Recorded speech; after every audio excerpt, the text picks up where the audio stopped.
করবেন যে সুইচটা নাকি আপনার এইখানে, হ্যাঁ, ফিজিক্যালে, এবং এই নিকটা কানেক্ট হবে এইখানে ফর রিডান্ডেন্সি। তাহলে কি হলো, একটা নিক এদিক দিয়ে কানেক্টেড, একটা নিক এদিক দিয়ে কানেক্টেড। হ্যাঁ, এখন এর কাজ হলো এখানে আপনি বলে দিতে পারবেন যে এইটা অ্যাক্টিভ, এইটা স্ট্যান্ড বাই। হ্যাঁ, যে যত ট্রাফিক আছে এই সুইচ দিয়ে পাঠাবে, আর এটা ক্রস হলে এটা দেবে। এটা যদি আপনার ফেল করে তখন এই দিক দিয়ে পাঠাবেন। এখন ডিস্ট্রিবিউটেড সুইচের সাথে স্ট্যান্ডার্ড সুইচের মোস্ট মানে ইম্পর্টেন্ট ডিফারেন্স হচ্ছে এই জায়গায়, আপনার ইনফ্রাস্ট্রাকচারে এলএসসিপির অপশন থাকতে পারে, লিংক এগ্রিগেশন থাকতে পারে। আপনি চাচ্ছেন যে এই আপনার যে দুইটা নিক, এই দুইটাকে আপনি বাইন্ড করতে, যে এখানে আপনার এক্সাম্পল 10G ইন্টারফেস, তো এই 10-20G ব্যান্ডউইথ চাচ্ছেন এট এ টাইম, তখন তো আপনার লিংক এগ্রিগেশন করতে হবে। Standard switch link aggregation support করে না, এটার জন্য আপনার ডিস্ট্রিবিউটেড সুইচ লাগে। এই ফিচারের জন্য কি তাহলে ওই আমি যদি নরমাল লাইসেন্স কিনি তাহলে কি এই ফিচারগুলো থাকবে নাকি আমার এই ফিচারগুলোর জন্য আলাদা লাইসেন্স নিতে হবে? আচ্ছা, ডিস্ট্রিবিউটেড সুইচের জন্য এন্টারপ্রাইজ প্লাস লাইসেন্স রিকোয়ার্ড। ও, এন্টারপ্রাইজ প্লাস। আর এর আগে যে আপনি বলছিলেন এই ফিচারগুলা যে আরি অপারেশন, ওই যেটাতে আপনার আরি অপারেশন, আরিয়া অপারেশন বা যে জিনিসগুলি, ওগুলি আসলে আলাদা সলিউশন VMware এর।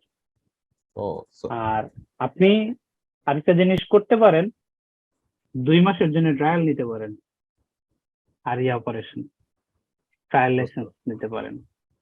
ট্রায়াল নিয়ে আপনি আপনার ইনফ্রাস্ট্রাকচারকে অপটিমাইজ করেন, একটা আইডিয়া চলে আসবে।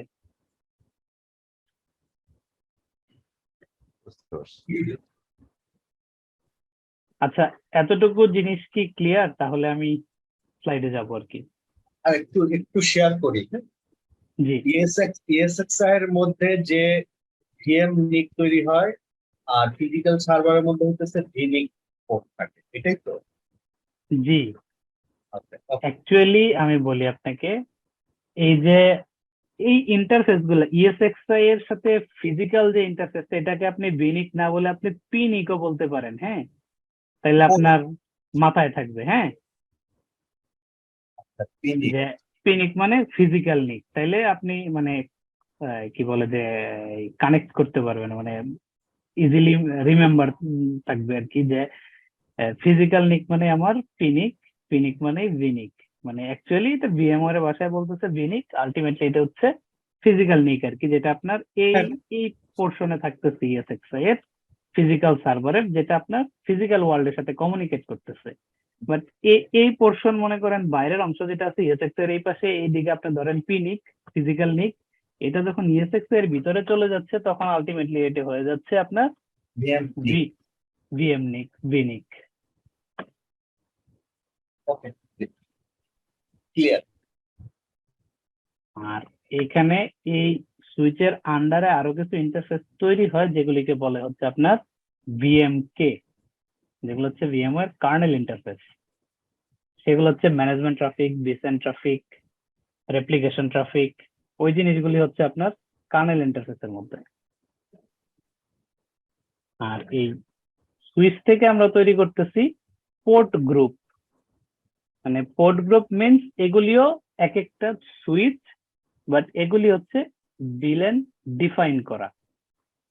এটা তো আমরা ESXi এর মধ্যে করতেছি। এটা আমরা এই পোর্শনটা, এই যে এই পোর্শনটা এইদিকে আমরা ESXi এর মধ্যে, এই পোর্শনটা আমাদের ESXi এর বাইরে ফিজিক্যাল।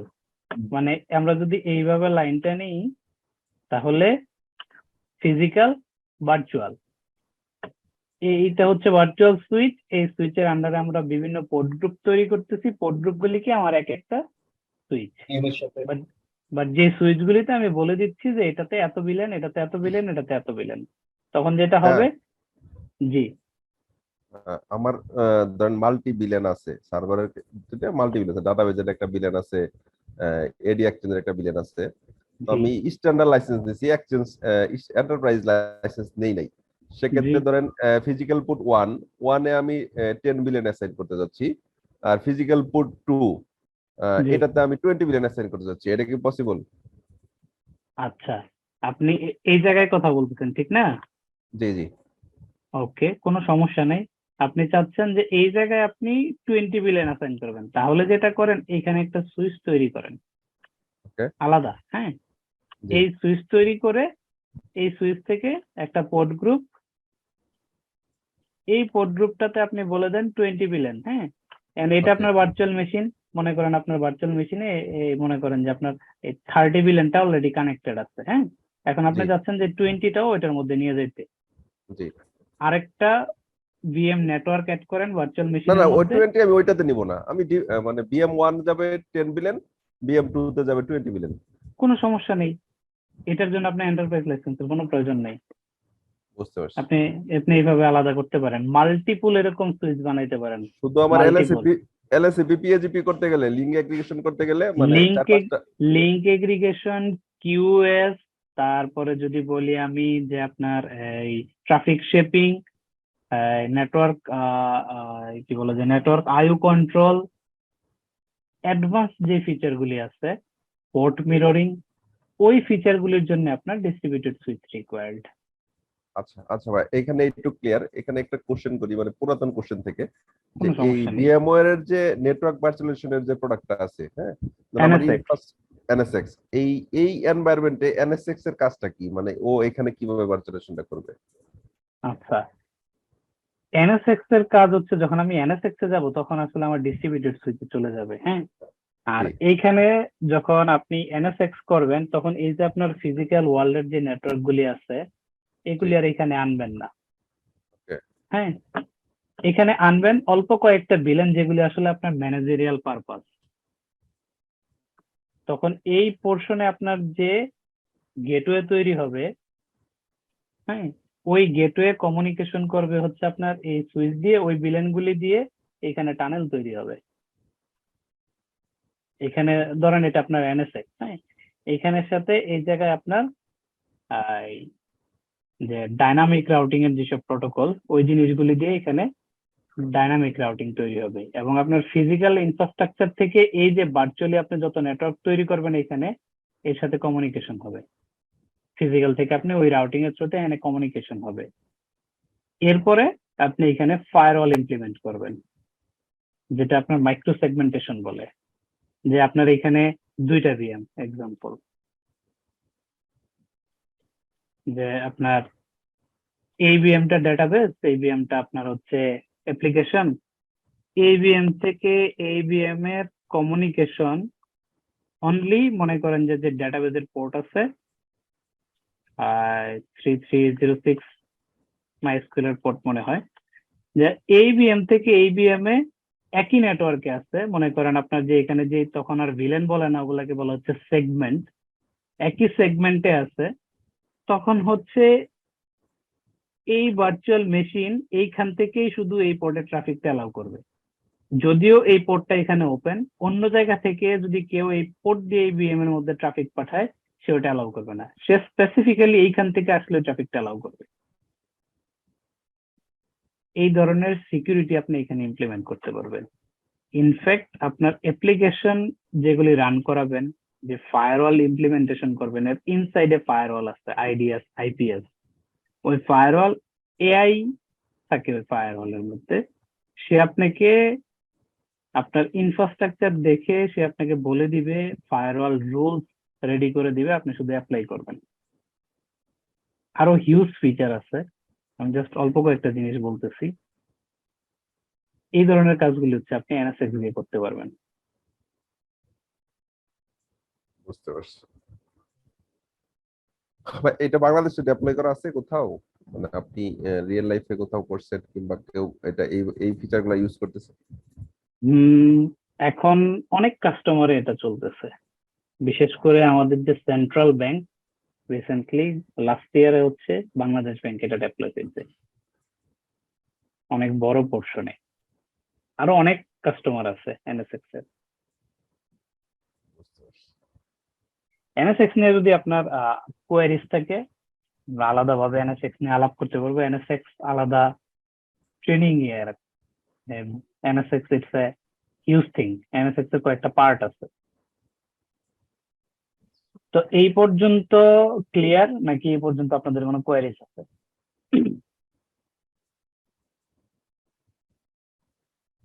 কারো কোনো কোশ্চেন আছে এই স্ট্যান্ডার্ড সুইচ নিয়ে, অ্যাকচুয়ালি নেটওয়ার্কিং নিয়ে, যে আসলে নেটওয়ার্কটা কিভাবে পারফর্ম করে?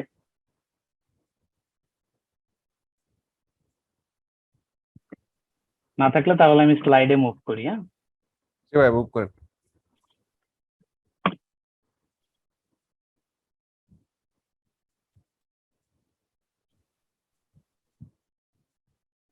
এইটা হচ্ছে storage, physical file system and data store. Normal physical infrastructure আমরা যেটা করি, অপারেটিং সিস্টেম অনুযায়ী স্টোরেজ তৈরি হয়। NTFS, ext4, UFS, যে ধরনের অপারেটিং সিস্টেম ব্যবহার করি সেই ধরনের স্টোরেজ এখানে আমরা যে ফিজিক্যাল যে হার্ড ডিস্ক আছে, আমরা রেড কন্ট্রোলার দিয়ে যে হার্ড ডিস্ক আমরা ওই ভার্চুয়াল মেশিনে যে ফিজিক্যাল মেশিনে নিয়ে যাই, ওই ফিজিক্যাল মেশিনের যে অপারেটিং সিস্টেম, সেই অপারেটিং সিস্টেম অনুযায়ী সেখানে হচ্ছে ডিস্ক তৈরি হয় স্টোরেজের জন্য। আর ভার্চুয়ালের ক্ষেত্রে সিনারিটা ডিফারেন্ট। ভার্চুয়ালের ক্ষেত্রে যে VMware ইনস্টল করলে বাই ডিফল্ট যে ডাটা স্টোর তৈরি হয় সেটাকে বলা হচ্ছে VMFS, VMware virtual machine file system বলে যেটাকে। এটা হচ্ছে VMware এর নিজস্ব স্টোরেজ। এছাড়া আপনি আপনার ইনফ্রাস্ট্রাকচারে যে ধরনের স্টোরেজ আছে ওইগুলোকেও ESX এর মধ্যে কানেক্ট করতে পারবেন এবং ভার্চুয়াল মেশিন এখানে রান করাইতে পারবেন। তার মধ্যে NFS, তারপরে আপনার SAN থাকে, NAS থাকে, আইস কাজি করে নিয়ে সেখানে আপনি কানেক্ট করাইতে পারবেন। এবং আরো অ্যাডভান্স আরেকটা ফিচার হচ্ছে আপনার ভার্চুয়াল vVol, যেগুলো হচ্ছে আপনি NAS এবং SAN কে ESXi মানে আপনার এই VMware এর ইনফ্রাস্ট্রাকচারে নিয়ে এসে এইখান থেকে ম্যানেজ করতে পারবেন। VMware থেকে হচ্ছে আপনার স্টোরেজ ম্যানেজ হবে, ডিরেক্টলি ম্যানেজ করতে পারবেন। ওই স্টোরেজের কন্ট্রোলিংটা যেটা হয় যে আমাদের অর্গানাইজেশনে আলাদা স্টোরেজ অ্যাডমিনিস্ট্রেটর থাকে যে আসলে স্টোরেজটাকে ম্যানেজ করে। তো আপনার কোনো লান প্রয়োজন হইলে আপনি ওই স্টোরেজ অ্যাডমিনিস্ট্রেটরের কাছে যান যে ভাই আমার 500 জিবির 1 টিবির একটা লান লাগবে, তখন সে আপনি একটা লান তৈরি করে লানের IQ এর নাম্বারটা শেয়ার করে আমরা সেটাকে কানেক্ট করি। বাট vVol দিয়ে আপনি পুরা ওই SAN এবং NAS স্টোরেজটাকে কানেক্ট করে ডিসেন্টারের সাথে ESXi গুলোর সাথে তখন হচ্ছে সেন্ট্রালি ম্যানেজ করতে পারবেন। ওই স্টোরেজের যে অ্যারে, ওই অ্যারে স্পেসিফিক কিছু কন্ট্রোলার আছে বা কম্পোনেন্ট আছে যেগুলো আসলে VMware সাপোর্টেড, ওগুলার লিস্ট আছে। ওই লিস্ট অনুযায়ী দেখে ওগুলা যদি সাপোর্টেড হয় ডিসেন্টার থেকে ESXi এর থ্রুতে আপনি ওই NAS এবং SAN স্টোরেজকে ম্যানেজ করতে পারবেন। আর VMware এর যে SAN সেটাকে বলা হচ্ছে ভার্চুয়াল SAN, যেটা আমরা আলাপ করতেছিলাম যে ESX এর ইটসেলফ যে হার্ড ডিস্ক গুলো আছে সেই হার্ড ডিস্ক গুলা নিয়ে ওর উপরে একটা করে SSD বসবে, বসে ডিস্ক গ্রুপ তৈরি হবে। সেই ডিস্ক গ্রুপ গুলি মাল্টিপল ESX এর এক জায়গায় জয়েন হবে, জয়েন হলে একটা সেন্ট্রাল স্টোরেজ তৈরি হবে, শেয়ার স্টোরেজ। সেই শেয়ার স্টোরেজটা সবগুলো ESX এর মধ্যে অ্যাভেলেবেল থাকবে, যেটাকে বলা হচ্ছে vSAN, VMware এর ভাষায়, এবং যেটা স্টোরেজের পলিসি ডিসেন্টার দিয়ে আপনি ম্যানেজ করতে পারবেন। তো আমরা জি, যদি সার্ভার যদি কোন একটা স্টোরেজের সাথে কানেক্টেড থাকে তাহলে জি। সেখানে এই vSAN কি আপনার সেখানে কি অ্যাপ্লাই করা যায়? জি 100% অ্যাপ্লাই করা যায়। মানে হচ্ছে যে আমার চারটা সার্ভার হচ্ছে যে এগুলো লান গুলো স্টোরেজের সাথে কানেক্টেড, আবার জি। ইটসেলফ আপনার প্রত্যেকটা সার্ভারের হচ্ছে একটা একটা করে স্টোরেজ আছে। জি, সেগুলো কি আপনার সেন্ট্রালি আর একটা মানে এরকম স্যান কি করা যাবে? একটু মানে আপনার ESXi হচ্ছে আপনার লান কানেক্ট করা আছে, আপনার আলাদা যে স্টোরেজ আছে এক্সটার্নাল স্টোরেজ থেকে আপনি লান নিয়ে আসছেন ESXi, নিয়ে এসে ডাটা স্টোর তৈরি করছেন, সেখানে আপনি VM রান করাচ্ছেন। এখন আপনি চাচ্ছেন যে লাইক আপনি আবার ESX এর যে ইনসাইডে যে ডিস্ক গুলো আছে সেগুলো দিয়ে আপনি vSAN তৈরি করতে, জি এটাই তো আপনার কোশ্চেন। জি, এটাই আমার কোয়েশ্চেন। জি, এটা 100% করা যায়, মানে এটাতে কোনো ডিপেন্ডেন্সি নাই। তখন আপনি দুইটা স্টোরেজ পাবেন, ভিসেন পাবেন এবং আপনার যে এক্সটার্নাল স্টোরেজটা ওইটাও পাবেন। তখন আপনার ইচ্ছা আপনি কোন জায়গায় ভার্চুয়াল মেশিন রান করাবেন, দুই জায়গায় রান করাইতে পারেন, কোনো সমস্যা নেই। এটাতে কোনো ডিপেন্ডেন্সি নেই এবং এটাতে কোনো বাধাও নেই। শুধু রিকোয়ারমেন্ট কি, ভিসেন চালাইতে গেলে আবার ভিসেনের জন্য আলাদা লাইসেন্স আপনার নিতে হবে। যেমন vSphere vCenter-এর লাইসেন্স আছে, ওরকম vCenter-এর আলাদা আবার লাইসেন্স আছে, তখন ভাই সে এটা তো লাইসেন্সের রিকোয়ারমেন্ট মানে আছে। আমার জন্য ফ্লেক্সিবল কোনটা? আমি ধরেন 4টা ফিজিক্যাল হোস্ট কিনলাম, প্রত্যেকটাতে 10 টিবি করে হার্ড ডিস্ক লাগাইলাম, ঠিক আছে? লাগায় ওইখানে আমি একটা ভিসেন ক্রিয়েট করলাম। জি, আর আমার আলাদা স্টোরেজ কিনতে গেলে তো ডেলের একটা ইএমসি স্টোরেজ কিনতে গেলে আমার 1 কোটি টাকা দরকার। ডেফিনেটলি। হ্যাঁ এইখানে টোটালটাই ডিপেন্ড করে আসলে আপনার ফিজিবিলিটির উপরে, আপনার চাহিদার উপরে, ইনফ্যাক্ট আপনার অ্যাভেলেবিলিটির উপরে। এখন আপনি দেখেন সিম্পলি সলিউশন, যে আপনার কাছে হার্ড ডিস্ক আছে, আপনি সার্ভার গুলিতে আপনি ডিস্ক নিয়ে আসছেন, ওকে, তাহলে তো আলাদা আমার স্টোরেজ কেনার প্রয়োজন নেই। ভিসেনের যে রিকোয়ারমেন্ট আছে যে ডিস্ক গ্রুপ গুলির সাথে, যে একটা সার্ভারে আপনার 35টা ডিস্ক সাপোর্ট করে এবং এই 5টা ক্যাশ ডিস্ক সাপোর্ট করে, মানে অলটুগেদার 40টা করে ডিস্ক সাপোর্ট করে এক একটা সার্ভারে। 7টা করে ক্যাশ ক্যাপাসিটি ডিস্ক এবং একটা ক্যাশ ডিস্ক বসে একটা ডিস্ক গ্রুপ তৈরি হয়। আর একটা সার্ভারে এরকম 5টা করে ডিস্ক গ্রুপ তৈরি করতে পারবেন। তো আপনার 4টা সার্ভারে এখন আপনার রিকোয়ারমেন্ট অনুযায়ী আপনি স্টোরেজ অ্যাড করবেন, করে একটা ভিসেন তৈরি করবেন। এবং এইখানের ফ্যাসিলিটি হচ্ছে যে আপনি ডিডুপ্লিকেশন, কম্প্রেশন, রেড 5, রেড 6, আরো মজার বিষয় হচ্ছে আপনি এই স্টোরেজ শেয়ার করতে পারবেন, যেটাকে ভিসেন এইচসিআই বলে, এইচসিআই মেশ। যে আপনার মানে চারটা, ওই 4টা ফিজিক্যাল হোস্ট ছাড়া অন্য হোস্টে শেয়ার করতে পারবো? ইয়েস, আপনার এই 4টা ফিজিক্যাল হোস্ট একটা ক্লাস্টারের আন্ডারে আছে। এই ক্লাস্টারে মনে করেন অল ফ্লাশ যে 4টা হোস্ট নিয়ে আসছেন সবগুলো আপনার এসএসডি, তার মানে আপনার এখানে আইওপস এর কোনো অভাব নাই, হাইয়েস্ট পারফরম্যান্স। ইউজ এখন আপনার সেকেন্ড একটা ক্লাস্টার আছে, যে ক্লাস্টারে আসলে আপনার ভিসেন নাই এবং ওই ক্লাস্টারে রিসোর্স আছে, সিপিইউ মেমোরি অ্যাভেলেবেল আছে অনেক বেশি। এখন আপনি চাচ্ছেন যে ওই ক্লাস্টারে যেহেতু এই সিপিইউ মেমোরি গুলা পড়ে আছে, আমি আমার কোনো প্রোডাকশনের ভিএম আমি ওইখানে রান করাই, বাট রান করাইতে পারতেছেন না কেন? স্টোরেজের অভাবে, ওইখানে স্টোরেজ নাই। এবার আপনি আপনার এই ভিসেনের ক্লাস্টার থেকে ওইখানে স্টোরেজ শেয়ার করতে পারবেন ওই ক্লাস্টারে, যেটাকে বলা হচ্ছে এইচসিআই মেশ। তখন হচ্ছে এই ক্ষেত্রে আমি যখন একটা ফিজিক্যাল সার্ভারে বা 5টা হার্ড ডিস্ক অথবা 10টা হার্ড ডিস্ক অ্যাটাচ করব, মানে আমি ফিজিক্যালি কোনো রেড করব না, মানে হার্ডওয়্যার কোনো রেড না, করব না, ফিজিক্যালি কোনো রেড হবে না। পাস থ্রু মোড হবে, অথবা আপনার যদি আপনার red controller pass through mode support না করে, সেক্ষেত্রে আপনি এক একটা ডিস্ক এক একটা রেড 0 পাবেন, সিঙ্গেল ডিস্ক সিঙ্গেল রেড 0। মানে ESXi কে একটা একটা ডিস্ক দিয়ে দেওয়া, স্টোরেজ যেভাবে ম্যানেজ হবে পলিসি দিয়ে, সেটা হচ্ছে আপনার দিয়ে ম্যানেজ হবে, ভিসেনের স্টোরেজ পলিসি দিয়ে ম্যানেজ হবে। তাহলে এটা ভাইয়া ওই ধরেন আমার 4টা ফিজিক্যাল হোস্ট আছে, 4টা ESXi লাইসেন্স দিছি, সেক্ষেত্রে আমি এই 4টার জন্য এর সাথে বি সেন্টারও নিতে চাচ্ছি, তাহলে আমার এক্সট্রা কস্টটা কিরকম দাঁড়ায়? এখানে লাইক আমি এখানে 4টার জন্য কিনছি 10 লাখ টাকা দিয়ে, আমি যে এক্সাম্পল দিছি, এর সাথে বি জি, সেন্টারটা যদি আমি অ্যাড করতে চাই, তাহলে আমার কস্টটা কিরকম আসে? আচ্ছা, বি সেন্টারের আমি বলি, বি সেন্টারে বিভিন্ন এডিশন আছে, হ্যাঁ। জি, যেমন আপনি যদি শুধু 4টা হোস্টে ম্যানেজ করেন, তাহলে 4টার জন্য বি সেন্টার ফাউন্ডেশন আছে। যদি আপনার এক্সিস্টিং বি সেন্টার না থাকে, শুধু ESXi আছে, আর যদি যেন জি। আমার ESXi বি সেন্টার আছে, vSphere বি সেন্টার আছে, এখন আমি চাচ্ছি যে আমি বি সেন্টার শুধু অ্যাড অন করবো, সেক্ষেত্রে আপনি শুধু ভিসেন এর লাইসেন্স অ্যাড অন করবেন, যে 4টা সার্ভারে 8টা প্রসেসর 8টা সকেটের লাইসেন্স। এখন এখানে স্ট্যান্ডার্ড, অ্যাডভান্স, এন্টারপ্রাইজ আছে লাইসেন্সের ফরম্যাটে। এখন আপনার ফিচার রিকোয়ারমেন্ট অনুযায়ী আপনার এখানে আপনি স্ট্যান্ডার্ড নেবেন না অ্যাডভান্স নেবেন, সেটা ডিসাইড করতে হবে যে আমার কি আসলে ডিডুপ্লিকেশন কম্প্রেশন দরকার আছে কিনা। ডিডুপ্লিকেশন কম্প্রেশন করতে গেলে অল ফ্লাশ লাগে সব।